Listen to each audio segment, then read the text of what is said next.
what? I'm gonna be ranking reality. Say it. Just try saying it.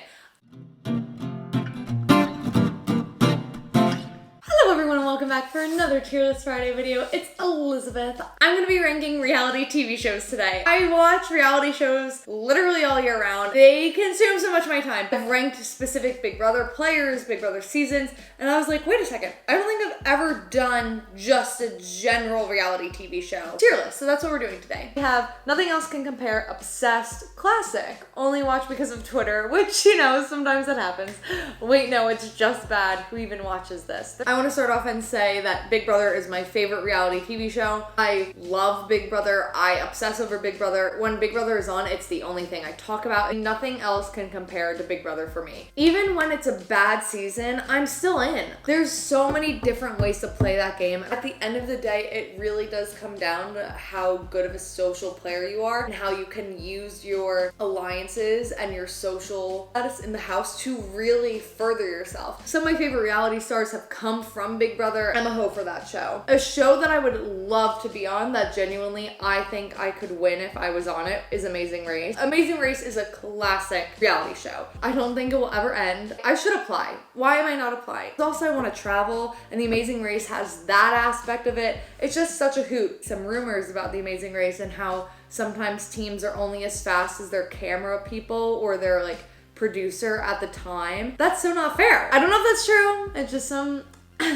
tea I've heard. Keeping Up with the Kardashians. I used to watch it all the time. I would sit down on Sundays and watch it. I thought they were done, and then they were like, just kidding, we're just going to Hulu. But I can't imagine watching it now. Like, it just feels like they should be done. No, it's bad. Why are we still doing that, folks? This like Beasts one or Sexy Beasts or whatever. The one where they go on dates but you don't know them exactly, but you kind of do. They're just wearing a little bit of prosthetics and makeup. I don't get the concept. You're still seeing them. You can tell. Like, you can see their body. It's just their face that's covered. Like, you can tell what makes it different than if you're trying to make it be that you don't know what they look like. Just do Love is Blind, which I also think is bad. I feel like the connections never really last on that show. It wasn't a dating show that I was into. Another dating show that's on here that I want to talk about is Bachelor. I used to be in like a Bachelor fantasy league. I will tune into Bachelor in Paradise every now and again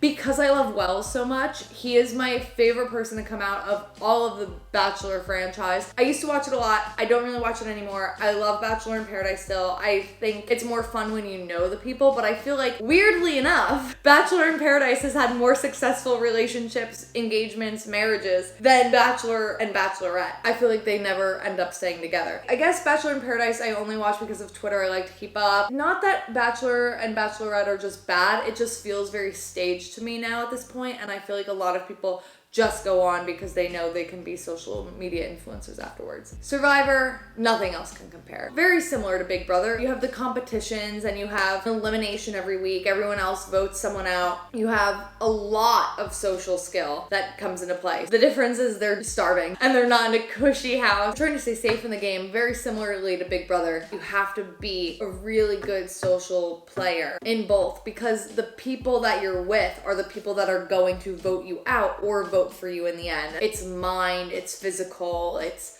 endurance, mentally, physically. I love those kinds of shows. The Circle, nothing else can compare. When I saw an ad for The Circle, I was like, that's so dumb. Like, what is the draw to that? What do you mean they're not gonna see each other? It's just a social media thing. Why am I watching that? That show's one of the most addicting shows I've ever watched. May 4th, the next season comes out. I can't wait. I feel like I would win if I was on The Circle. I am the perfect person to have on The Circle because I talk to myself all the time, constantly reeling. I would just have a ball. Each group has a different way of ranking people. If you haven't watched The Circle, it's basically ranking people. You could be catfishing. You don't know what people look like until the very end. So good. Last night, I saw two of my favorite drag queens from RuPaul's Drag Race. I'm obsessed. The only reason why I wouldn't put it in Nothing Else Can Compare is because there is too much content. There are too many seasons. It happens so fast and you have to keep up all the time. With Big Brother and Survivor, it's like, here's a season and then we're gonna give you months off. RuPaul, they say, we're doing a season. As soon as that season finishes, you get a week maybe to breathe, and then we're doing All Stars. Oh, but don't worry, we're also gonna do a UK season. Drag is such an art form. It's acting, it's performance, it's dancing, lip syncing, fashion, hair, makeup. You have to have so many skills to be a drag queen. Love Island is on literally every day when it's on, and so I can't watch it because it comes on the same time as Big Brother, and I'm so focused on Big Brother that I can't also focus on Love Island. I will say from the clips I've seen on Twitter, I haven't watched it because of Twitter, but I will watch and keep up and like know about couples getting together and breaking up because of Twitter. Too Hot to Handle on F-Boy Island. I have all the time in the world. And Are You the One?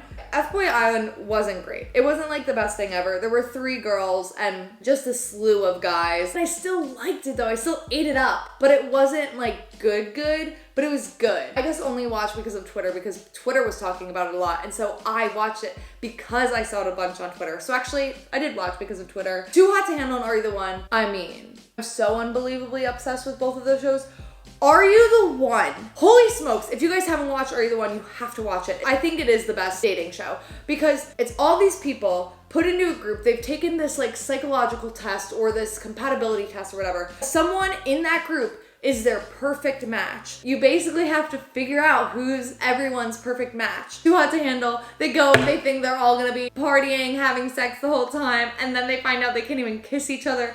I mean, it's just the biggest gag. I love that damn show. Oh my god, it is just so funny. Like, that show is so funny to watch to me. Queer Eye is a classic. If you just throw it on an episode, you're gonna cry. It's gonna be great. This person's life is gonna be changed because of these 5 amazing people. I love watching them. Jersey Shore is also a classic. I mean, I never fully watched Jersey Shore, but I'm from New Jersey. I get it. I get the hype of the show. It is a classic reality show. I never watched, I don't remember if it's 30 or 90 Day Fiance. It's a specific amount of time. And it was interesting, but just not for me. I'm actually gonna give it bad. Dance Moms. I used to be a hoe for that show. Drama and also Abby Lee Miller. It's just, I feel like it's all kind of gone downhill. Great British Baking Show. If you want to feel like you are being wrapped in a warm blanket next to a fire with like a hot cocoa and having like your like head rubbed at your hair, like your hair played with, like just like falling asleep slowly by the fire. That's Great British Baking Show. It's just so wholesome, and watching them all bake and be happy and learn about their stories, I mean, nothing else can compare. Selling Sunset, I'm obsessed. I mean, y'all.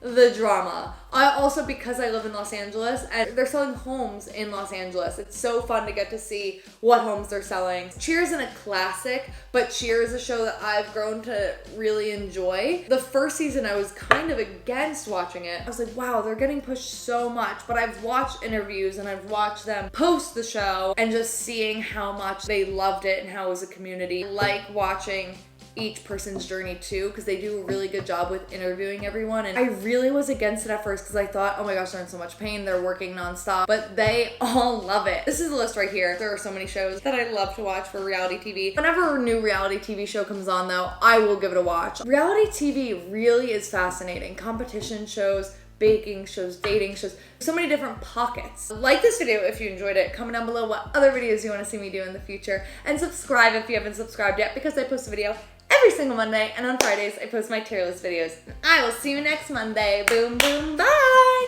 Ooh.